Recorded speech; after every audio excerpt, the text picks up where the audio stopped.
মালদায় বিজেপির পথ অবরোধ। মালদায় সরকারি মুরগির খামার থেকে বেরোচ্ছে বিকট দুর্গন্ধ। অতিষ্ঠ ইংরেজবাজার পুরো এলাকার 1, 2 নম্বর ও 4 নম্বর ওয়ার্ড সহ বিস্তীর্ণ এলাকা।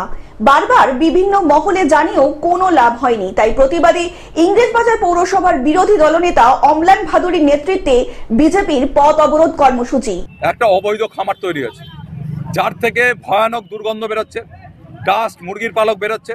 সমস্ত এলাকার মানুষ, মানে আমাদের শহরের উত্তর দিকের সমস্ত মানুষ, 2 নম্বর ওয়ার্ড, 7 নম্বর ওয়ার্ড, 4 নম্বর ওয়ার্ড, 5 নম্বর ওয়ার্ড, 3 নম্বর ওয়ার্ড, 8 নম্বর ওয়ার্ডের অংশ, 1 নম্বর ওয়ার্ড, সমস্ত এরিয়ার মানুষ এই দুর্গন্ধ থেকে পরিত্রাণ পেতে চাইছে।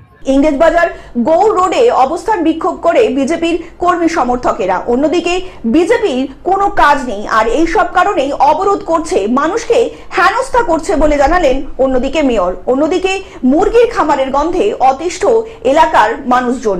আমি নিজে স্বপন দেবনাথ মন্ত্রী আছেন অনারেবল, তাকে জানিয়েছি।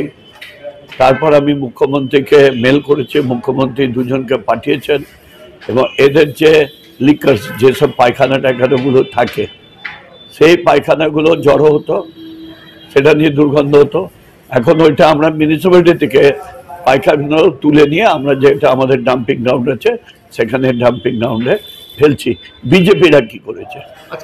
মালদা থেকে অভিষেক দাসের রিপোর্ট, গ্লোব নিউজ। এখন থেকে গ্লোব টিভি দেখুন আপনার স্মার্টফোনেও। গুগল প্লে স্টোর অথবা অ্যাপল স্টোর থেকে ডাউনলোড করুন গ্লোব টিভি লাইভ অ্যাপ। এছাড়া জিও টিভি অ্যাপ থেকে দেখুন গ্লোব টিভি লাইভ।